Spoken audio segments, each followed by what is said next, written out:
Hi. I'm Erica. Thank you. I have metastatic breast cancer. It's fall, 2015. And I'm just a few months into my post-diagnosis journey. I noticed there's someone new at chemotherapy, and always looking to connect, I introduce myself. What's your name? I ask congenially. What kind of cancer do you have? Quietly, the woman introduces herself and tells me what she's being treated for. You have esophageal cancer? Cool. Instantly, my favorite nurse, Dar, shoots me a look. I'm not sure what I've done wrong. At the end of chemotherapy that day, Dar takes me aside. She says, Erica, you're unique and wonderful. I know what it is you're doing, but you've got to change your words.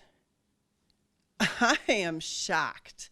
My ego is bruised. I'm the problem. Why am I being called out for helping to forge a sense of community here?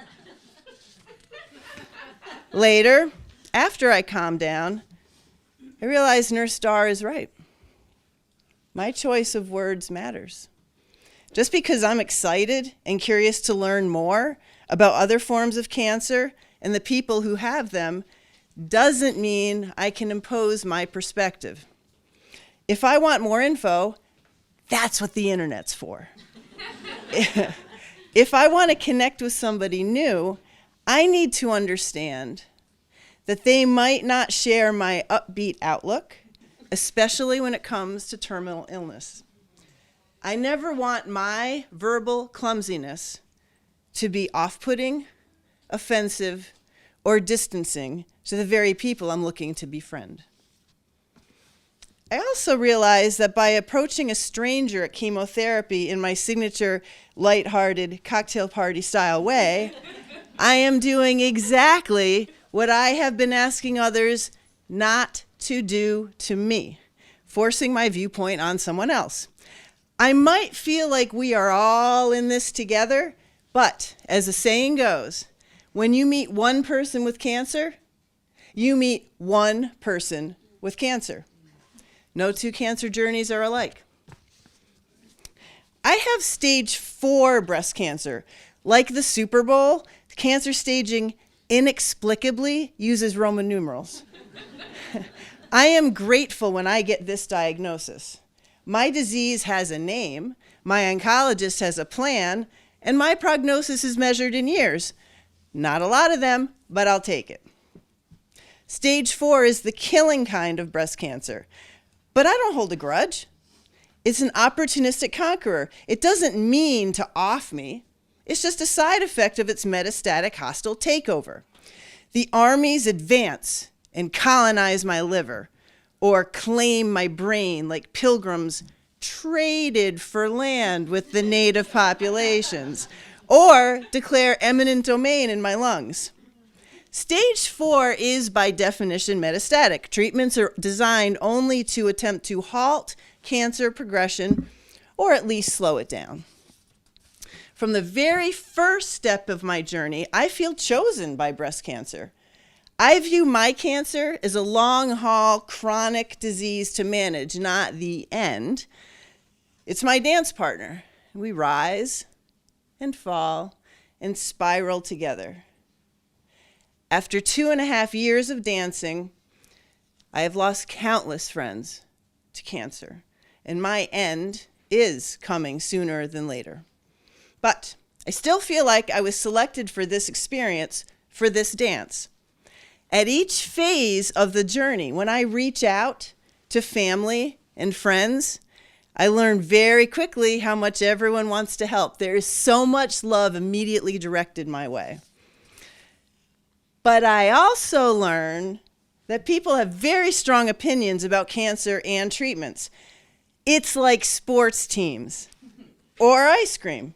Everybody has their favorite, and everybody is a Monday morning quarterback. When somebody asks on Facebook, What's the best pizza in New Paltz? It gets like 200 comments. I'm Team Reno's. The pizza thread is intense because people are very into their pizza. This is the exact energy that comes at me when someone tries to get me to try their particular cancer cure. I am overwhelmed hearing all these opinions about my health choices. This is all new to me. Before cancer, I only had colds.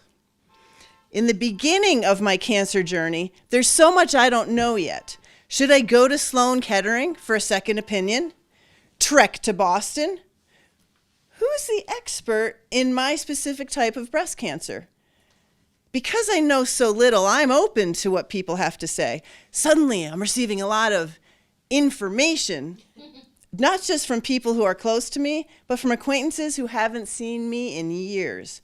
I get emails about how chemotherapy is killing me, the virtues of extended breastfeeding, nani juice, chaga mushrooms, reishi mushrooms, avoiding mushrooms, ginger, holistic dentistry, and eating as much gluten-free chocolate cake as I want.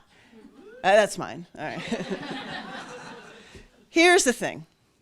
Many of these cures are scientifically proven to feed my particular type of hormone-driven cancer, and none of them is proven to help. The more details I learn about my cancer and my body, the harder it is to hear people saying, do this, or don't do that. I experience it all as a version of, you're doing it wrong.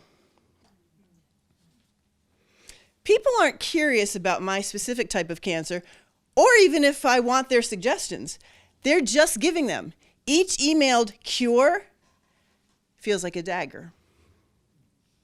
I cringe thinking about the many times I have thrown similar daggers at my friends with children on the spectrum, just reflexively sending articles about autism without even asking more about their particular challenges or whether they'd be interested in reading what I've found.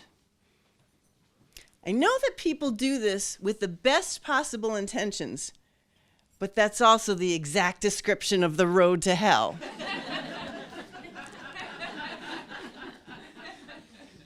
I don't want to shut myself off to people, but I need a way to communicate without making myself vulnerable to other people's misguided words.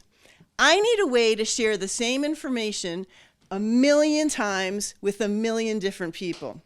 Then I remember my friend Jackie Dooley has a blog about her daughter Anna's cancer journey. Later, after Anna's death at age 15, she starts a new blog, thehalfwaypath.com. Jackie's blog gives me a window into her experiences from a safe distance. When she writes about Anna, I feel informed, heartbroken, inspired, and involved as a valuable community member without Jackie having to invest her precious time and energy in managing mine and everybody else's deeply felt desire to stay connected. I am so grateful for her shared words and for her clear boundaries. I decided to launch my own blog because I realized people want to know, people care. One of my earliest blog posts lets people know that I need them to refrain from making suggestions. I write, absolutely, positively, never, ever, ever, ever, ever, ever, ever send me herbal, alternative, interesting, holistic, natural, foreign, spiritual, special, intriguing, compelling, etc., cancer supplements, remedies, or cures.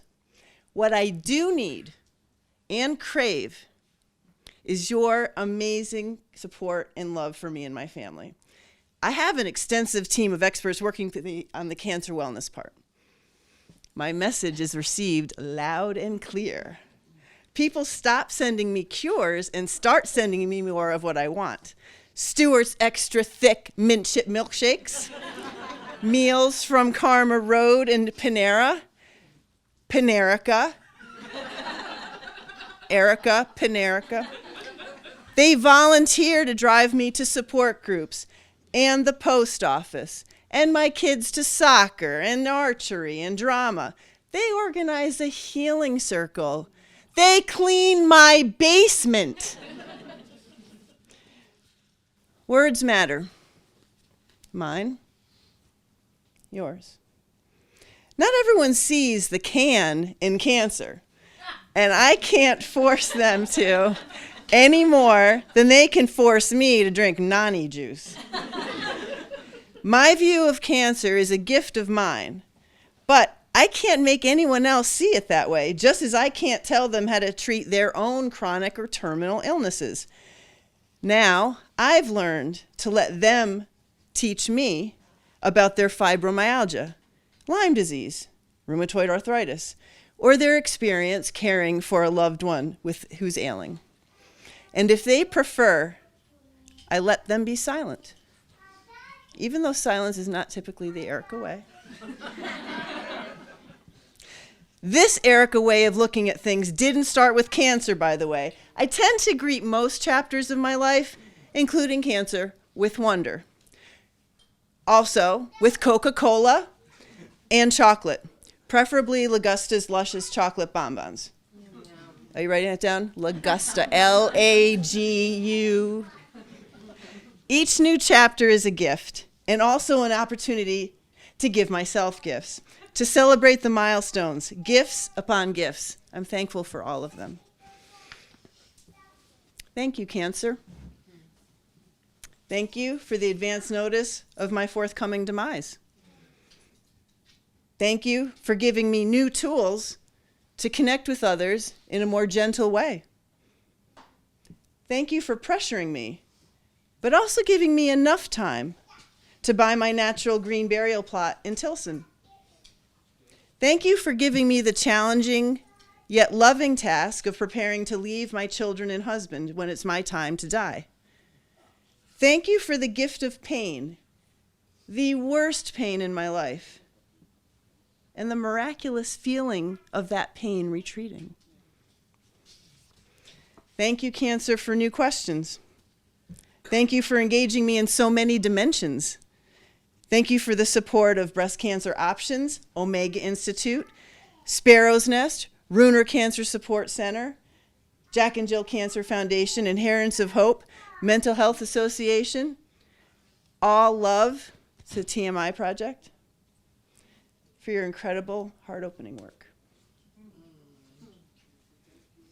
Thank you to my husband, Mike, my kids, Declan and Quinn, my parents, family, and friends who walk right alongside me every step of the way. Thank you, Cancer, for choosing me.